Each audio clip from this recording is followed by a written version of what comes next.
नमस्कार दोस्तों, स्वागत है आपका हिंदी नॉलेज शो में। तो दोस्तों, अब से कुछ ही हफ्ते पहले वर्ल्ड बैंक और आईएमएफ ने एक भविष्यवाणी करी थी। वो ये कि अब से कुछ ही समय बाद दुनिया भर के कई बड़े बड़े देशों में आर्थिक संकट शुरू हो जाएगा और फिर ये बढ़ते बढ़ते दुनिया के लगभग सभी देशों में फैलेगा और दुनिया एक ऐसी आर्थिक मंदी में चली जाएगी जिससे निकलने में बहुत ही लंबा वक्त लगेगा। और अब आईएमएफ और वर्ल्ड बैंक की ये डरावनी भविष्यवाणी सही साबित होती दिख रही है। दरअसल ब्रिटेन और जर्मनी के बाद अब जापान में भी एक बड़े आर्थिक संकट की आहट सुनाई दे रही है। दरअसल अब से कुछ ही देर पहले एक बड़ी खबर आई है जिसमें जापान की सरकार ने खुद ये बात कही है कि उनका जो विदेशी मुद्रा भंडार है, मतलब जो उनका खजाना है, वो भर भरा कर गिर चुका है। करीबन $54 बिलियन यानी कि $54 बिलियन की ये मैसिव गिरावट देखी गई है। और $54 बिलियन बहुत बड़ी रकम है। आपको बता दूं कि रूस, जिसे दुनिया में तीसरी सबसे बड़ी सैन्य महाशक्ति कहा जाता है, उसका जो तीनों सेनाओं का एक साल का टोटल बजट है वो मात्र $40 बिलियन होता है। और यहाँ पर उससे भी $14 बिलियन ज्यादा, यानी लगभग $54 बिलियन ऐसे साफ हो गए जैसे गधों के सिर से सींग। लेकिन आप कहेंगे कि जापान को ये लॉस हुआ क्यों है? तो इसका बड़ा कारण है जापान की मुद्रा येन। दरअसल जापानी येन पिछले कुछ दिनों के अंदर इतनी बुरी तरीके से टूटी है कि उसे संभालने के लिए जापानी सरकार को अपने खजाने से डॉलर पानी की तरह बहाने पड़े हैं। और स्क्रीन पर देखिए, अब भी इसकी गिरावट इतनी ज्यादा है कि 1000 भारतीय रुपए में आप 1750 जापानी येन खरीद सकते हैं, यानी कि भारतीय रुपए से भी ज्यादा खस्ता हालत है इनकी। वहीं अगर डॉलर से कंपेयर करें तो अब से मात्र 6 महीने पहले तक अगर कोई जापानी व्यक्ति $1 खरीदने जाता था तो उसे 110 येन लगते थे।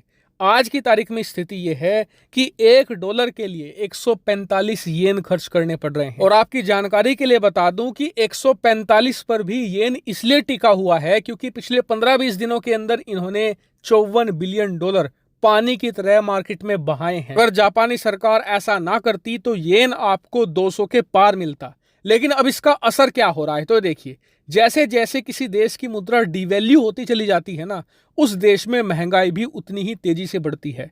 आपकी जानकारी के लिए बता दूं कि जापान को एक ऐसे देश के तौर पर जाना जाता है जहां पर महंगाई नहीं बढ़ती। लेकिन पिछले 5-6 महीनों में जापानियों ने भी देख लिया है कि महंगाई क्या चीज है, क्योंकि वहां पर महंगाई लगभग सरपट दौड़े जा रही है। और कहा जा रहा है कि आने वाले 6 महीनों के अंदर वहां पर महंगाई सारे रिकॉर्ड ब्रेक कर देगी। हालांकि आप में से कई लोग कहेंगे कि जापान का जो विदेशी मुद्रा भंडार है, फॉरेक्स रिजर्व है, वो उसकी मदद से अपनी अर्थव्यवस्था को संभाल ले जाएंगे क्योंकि उनका फॉरेक्स रिजर्व भारत से भी बड़ा है।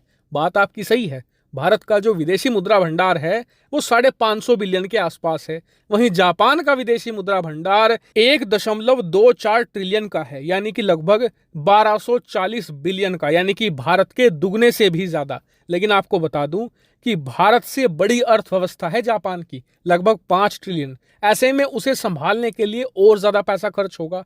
और जिस रफ्तार से ये पैसा खर्च कर रहे हैं, यानी कि लगभग हर 15-20 दिनों के अंदर $50 बिलियन से भी ज्यादा, तो मानकर चलिए कि 1 साल भी नहीं पकड़ेगा इनका खजाना। और इसका एक उदाहरण हमने हाल ही में देखा है। आपको बता दूं, अब से 4 महीने पहले ब्रिटेन का खजाना $300 बिलियन के आसपास था। आज की तारीख में स्थिति यह है कि वो 70 बिलियन से भी कम है। यानी कि जब आपका खजाना खर्च होने पर आता है ना, चाहे वो 500 बिलियन हो या 1 ट्रिलियन हो, वो ऐसे निकलता है हाथ से जैसे कि मुट्ठी से रेत। और इसीलिए जापानी सरकार इस समय पैनिक मोड में है और हर संभव प्रयास किया जा रहा है जिससे कि जापान में कोई आर्थिक मंदी ना आने पाए। लेकिन जो ग्राउंड रियलिटी है वो तो कुछ और ही बता रही है। लेकिन मैं पूरे मामले पर नजर बनाए हुए हूं। जैसे ही कोई बड़ी खबर आती है जापान से, मैं तुरंत आपको सूचित करूंगा। फिलहाल इस वीडियो में इतना ही। Thank you very much for watching video.